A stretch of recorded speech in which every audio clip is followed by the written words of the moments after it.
So let's look at how problems emerge. Let's look at this from a graphic perspective. So what I'm going to put to you is that our problems are born out of our cognitive style, our way of thinking, how we perceive the world, what we attend to. So what do we notice? If you're more optimistic, you notice different things from someone who's a pessimist. Your relation style. So how do you relate to people? How do you relate to the world? How do you relate to yourself? Your attribution style refers to the way you explain the world, how you explain how things happen. Some people explain the world in magical terms. They talk about a universal consciousness. Other people are much more logical. Some people flick between. There's all sorts of different ways you can explain. And then how you learn.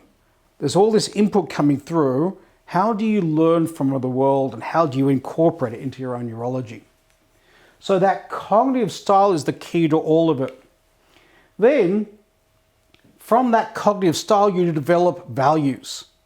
So for instance, if I lean towards pessimism, what will I value? I will value things like comfort, safety, security, predictability.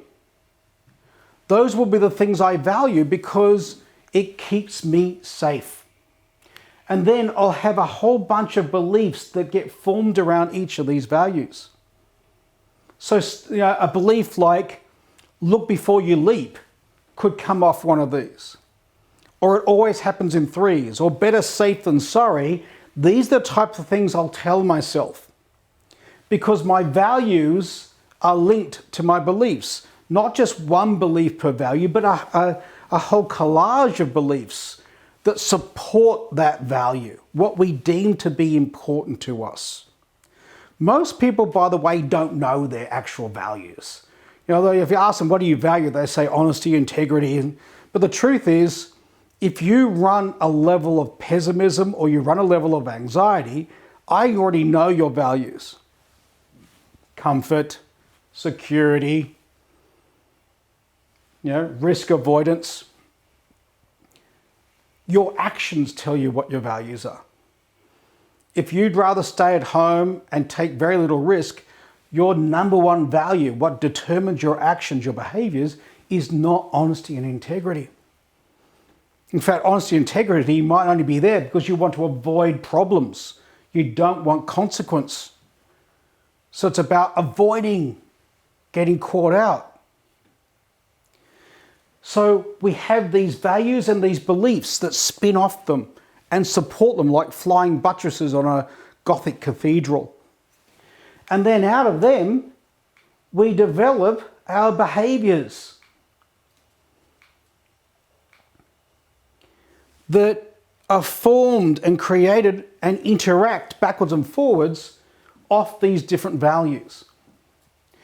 We behave, we act in the world. And of course, because we run a confirmation bias, then we get evidence and experience feeding back into us that what we're doing is right. So if I run a look before you leap or better safe than sorry, what am I going to notice in the world? Am I going to notice the people who took a major risk and it worked out well for them? An entrepreneur, for instance, who risked it all, sold his house, and then put it all into a company and it turned out well. Am I going to really pay a lot of attention to that? I'm going to go, well, that was crazy. That's a really low chance. I'm going to focus on the number of times people get it wrong. People around me will take a risk and it goes pear-shaped for them and I go, see, I knew it. In my family, I've had 4 different careers in my life. Every career I took, unknown to me, my parents worried incessantly for a year until they felt I'd managed to get the new career going. They were so worried. I'll give you an example. I was a school teacher at one point in my life. When I quit school teaching, they couldn't understand why I would do that because in this country, at that point in time, you virtually couldn't get sacked from a school teaching position. It was almost impossible to get sacked. So their view was perfectly safe. They can't sack you under any circumstance. My mother was sacked from virtually every job she ever had because she wasn't very effective, because she'd been a prisoner of war of the Japanese in World War II. Her last day of schooling was her 12th birthday. She was then in prison till the time she was 17. She never got all that education. Her reading, her writing wasn't great. And so she fell well and truly behind. So in her world, risk is problematic. So I will keep running my confirmation bias through my experience, coming back and feeding this and reinforcing this cognitive style, better safe than sorry. So it's constantly interactive. One feeds the other, and then the other feeds it. This is a graphic idea of how this works, but a lot of people, there's a lot of models that talk about the beliefs. I'm going to say the beliefs are actually a relatively small part. You change the value and the beliefs will change. If I help you become more optimistic, then the idea of better safe than sorry just won't resonate with you anymore. And here's the good news, in my view. My view is that you're basically capable of running any human position. You might tell me that you're not good enough. I can do a process with you, and at the end of the process, you'll say, no, I am good enough. Now, did I load that up? Actually, most of the time I didn't. You just had it in the back wing, ready to come back out, but it's not your default. It's in the back of the file. You know you've achieved things in your life. You know you've been good at things. You know you're a decent mother. You know you're a decent partner, a friend, whatever else it is. You know it, but your default is that you're not. You do that because you're fearful of getting caught out. You might have the imposter syndrome. You might be more anxious, so you can't be confident and anxious at the same time. Those two don't go together. So when I change this cognitive style, it will change your values, and that will change your beliefs almost automatically. You can't be more optimistic and run better safe than sorry.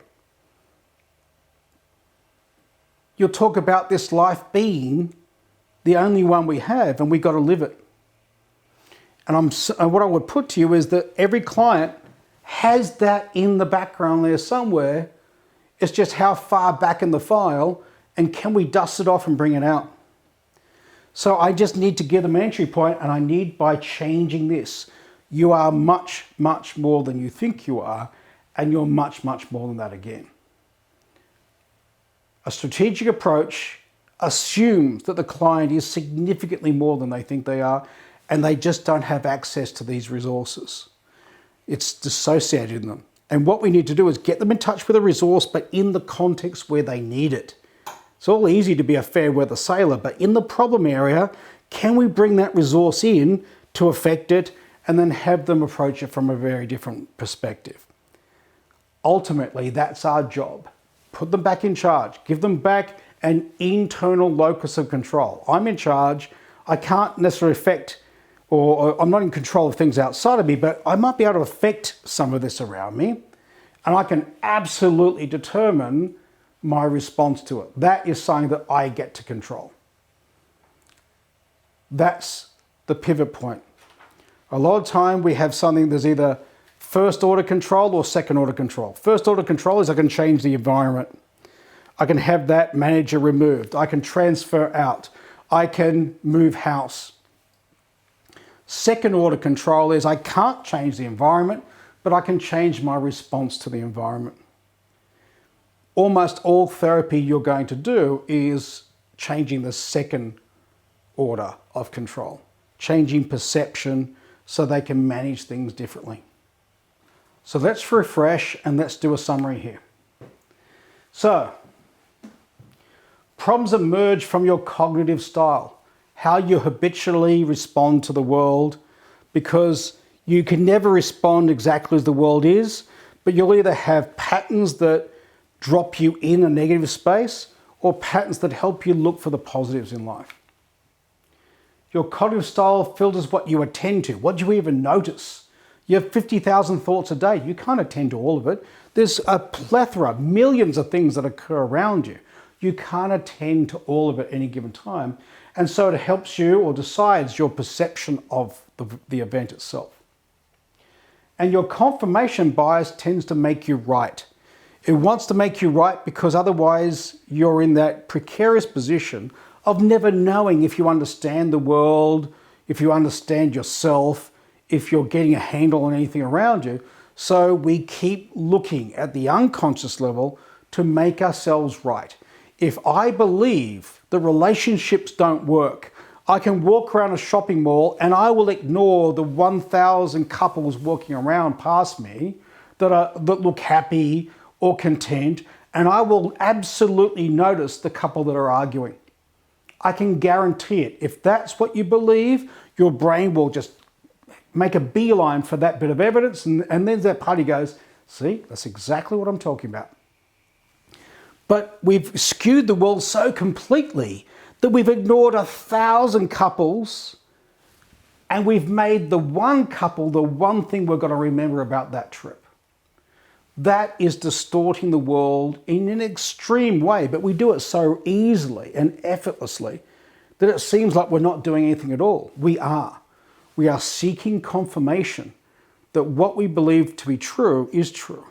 And so it's really important what we believe, what we value, and our cognitive style. If we're going to make a change, though, we want to make a change at that central cognitive style because that's going to affect all the elements, the periphery around it. So you either work on all the different beliefs, or you work on the value as a larger piece, or you go back to the source of it all, which is the cognitive style.